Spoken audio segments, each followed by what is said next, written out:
শাহবাজ শরীফ, মোহাম্মদ বিন সালমান এবং Recep Erdogan, এই তিন রাষ্ট্রপ্রধান যথাক্রমে পাকিস্তান, সৌদি আরব এবং টার্কি, এই তিন দেশের রাষ্ট্রপ্রধান গত 7ই আগস্ট মক্কায় বসে একটি ডিল সাইন করেছে। সেই ডিল অনুযায়ী যদি এই তিনটি দেশ অর্থাৎ পাকিস্তান, সৌদি আরব এবং টার্কির কোনো একটি দেশে বাইরের শত্রুরা আক্রমণ করে, তাহলে সেক্ষেত্রে এই তিনটি দেশের উপরেই আক্রমণ হিসেবে সেটাকে ধরা হবে। এখানেই সবথেকে বড় যে প্রশ্নটা দেখা দেয় সেটা হচ্ছে এই তিনটি দেশ হঠাৎ করে এরকম একটি এগ্রিমেন্ট সাইন করতে গেল কেন? প্রথম কথা মাথায় রাখা জরুরি যে এই তিনটি দেশের মধ্যে একটা জিনিস কিন্তু খুব কমন, সেটা হচ্ছে এই তিনটি দেশই মূলত মুসলিম দেশ অর্থাৎ ইসলামিক রিপাবলিক। এবার ইসলামিক রিপাবলিক হওয়ার জন্য এই তিনটি দেশের যে এগ্রিমেন্ট, এই এগ্রিমেন্টকে অনেকে এটাকে ইসলামিক ন্যাটো হিসেবেও দেখছে। আপনারা জানেন ন্যাটোতে যে 32টি দেশ রয়েছে, সেই 32টি দেশ কিন্তু যে এগ্রিমেন্ট সাইন করে রেখেছে, সেই এগ্রিমেন্ট অনুযায়ী এই 32টি দেশের মধ্যে যে কোনো একটি দেশে যদি কোনো রকমভাবে আক্রমণ হয়, তাহলে কিন্তু এই 32টি দেশই একসাথে সেই দেশটিকে রক্ষা করবে এবং 32টি দেশের সাথেই যুদ্ধ করার সমকক্ষ হবে এই একটি দেশে আক্রমণ। ঠিক একই রকম করে কিন্তু পাকিস্তান, সৌদি আরব এবং টার্কি, এই তিনটি দেশও একই এগ্রিমেন্ট সাইন করলো। অর্থাৎ তিনটি দেশের মধ্যে যদি কোনো একটি দেশে আক্রমণ করা হয়, তাহলে এই তিনটি দেশেই আক্রমণের সমতুল্য হবে। মজার ব্যাপার হচ্ছে এই তিনটি দেশ কিন্তু সরাসরি যে প্রশ্নচিহ্নটি তুলে দেয় তা হলো তারা কি এবার ইসরায়েলের বিরুদ্ধে এবার একটা হাতিয়ার খুঁজে পাচ্ছে। কারণ ইরান যুদ্ধের পরবর্তী সময়ে সৌদি আরব, যাদেরকে প্রোটেকশন দেওয়ার দায়িত্ব মূলত আমেরিকার, তারা কিন্তু এটা বুঝতে পেরেছে যে শুধুমাত্র আমেরিকার হাত ধরে থাকলে চলবে না, তাদের আরও একটা বড় অ্যালাই প্রয়োজন। এই অ্যালাইড ফোর্সের ক্ষেত্রে পাকিস্তান এবং টার্কি তাদের অন্যতম সহযোগী হতে পারে। কেন হতে পারে? কারণ এই যে ইসলামিক কান্ট্রিগুলো রয়েছে, সেই ইসলামিক কান্ট্রিগুলোর মধ্যে পাকিস্তানই একমাত্র দেশ যাদের কাছে নিউক্লিয়ার পাওয়ার রয়েছে, এবং টার্কি আরও একটি দেশ যারা কিন্তু উল্টো দিকে ন্যাটোর সাথে সংযুক্ত, অর্থাৎ তারা কিন্তু ন্যাটোর একটি দেশ। এবং সৌদি আরবের কাছে আছে যথেষ্ট রকম অর্থ।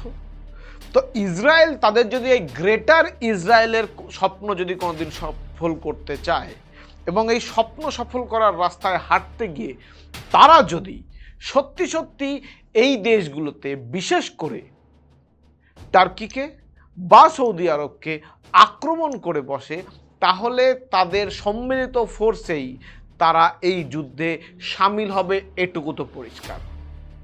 কারণ ইসরায়েল যদি এই দেশগুলো মানে ইসলামিক কান্ট্রিগুলোকে আক্রমণ করে বসে তাদের গ্রেটার ইসরায়েলের স্বপ্ন সফল করার জন্য, তাহলে আমেরিকা যে সৌদি আরবকে বাঁচাতে আসবে না বা টার্কিকে বাঁচাতে আসবে না, সেটা কিন্তু ইসলামিক রিপাবলিকরা এখন পরিষ্কার বুঝে গিয়েছে। এর সবথেকে জলজ্জান্ত প্রমাণ তারা পেয়েছে এই ইরান যুদ্ধে।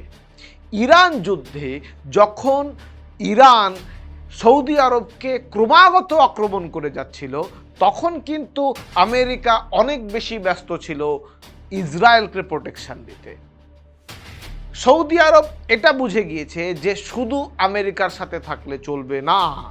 এইখান থেকেই কিন্তু আরও একটা বড় প্রশ্ন দেখা দেয় যে শুধু কি ইসরায়েল নাকি এই শিয়া সুন্নি কনফ্লিক্টে তারা আদতে ইরানকেও একটা সতর্ক বার্তা দিয়ে রাখতে চাইছে?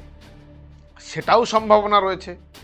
কারণ ইরান যে যে যে রেজিম নিয়ে চলতে চায়, যে শিয়া সুন্নি কনফ্লিক্ট নিয়ে থাকতে চায়, সেখানে কিন্তু তারাও ইসলামিক দুনিয়ার সর্বেসর্বা হয়ে উঠতে চায়। এবং এই এগ্রিমেন্ট যেখানে মানে স্বাক্ষরিত হয়েছে, যে চুক্তি, সেই চুক্তি স্বাক্ষরিত হয়েছে, তারা কিন্তু জায়গাটা মাথায় রাখবেন, তারা যে জায়গায় মিলিত হয়েছিলেন সেটা কিন্তু মক্কা। অর্থাৎ এই ইসলামিক দুনিয়ার সবথেকে পবিত্র শহর, সবথেকে পবিত্র স্থান, যে স্থান, সেই মক্কায় তারা সম্মিলিত হয়েছিলেন এ বার্তাটি দিতে, গোটা ইসলামিক দুনিয়াকে এ বার্তা দিতে যে আমাদের ইসলামিক দেশগুলোকে এবার একসাথে আসতে হবে, নিজেদের স্বার্থ রক্ষার জন্য আসতে হবে, মিডল ইস্টের স্বার্থ রক্ষার জন্য আসতে হবে। এটা যে অনেক লং টার্মের প্রজেক্ট এবং আগামীতে তারা যে আরও বেশি মিডল ইস্টের ইসলামিক দেশগুলোতে এই এগ্রিমেন্টের অংশ হিসেবে তারা অংশীদার করবে, এটুকু তো মোটামুটিভাবে এখন পরিষ্কার। তবে এটা তো গেল মিডল ইস্টের কথা। এই এগ্রিমেন্টের জন্য কিন্তু পাকিস্তানও একটা বাড়তি সুবিধা পাবে, কারণ এমনিতে ব্যাংকরাপ্ট পাকিস্তান এবার তাদের যেহেতু এবার সাথে তারা সৌদি আরবকে পেল, সৌদি আরবের যে বিপুল অর্থ, সেই বিপুল অর্থ কিন্তু তারা এবার খরচ করতে পারবে। তো একটা মুশকিল যেটা রয়েছে সেখানে হচ্ছে সৌদি আরব কিন্তু একই সাথে আবার ভারতেরও যথেষ্ট ভালো বন্ধু দেশ। এবার যথেষ্ট ভালো বন্ধু দেশ হওয়ায় যদি ভারত পাকিস্তানের কোনো দিন যুদ্ধ হয়, সেক্ষেত্রে এই এগ্রিমেন্ট অনুযায়ী যে কোনো একটি দেশে আক্রমণ করলে তাহলে তারা তিনটি দেশ মিলেই সেই দেশটিকে প্রোটেকশন দেবে, তিনটি দেশেই আক্রমণের সমান হবে। যদি এই এগ্রিমেন্ট মানতে হয়, তাহলে কি ভারত পাকিস্তানের যুদ্ধ হলে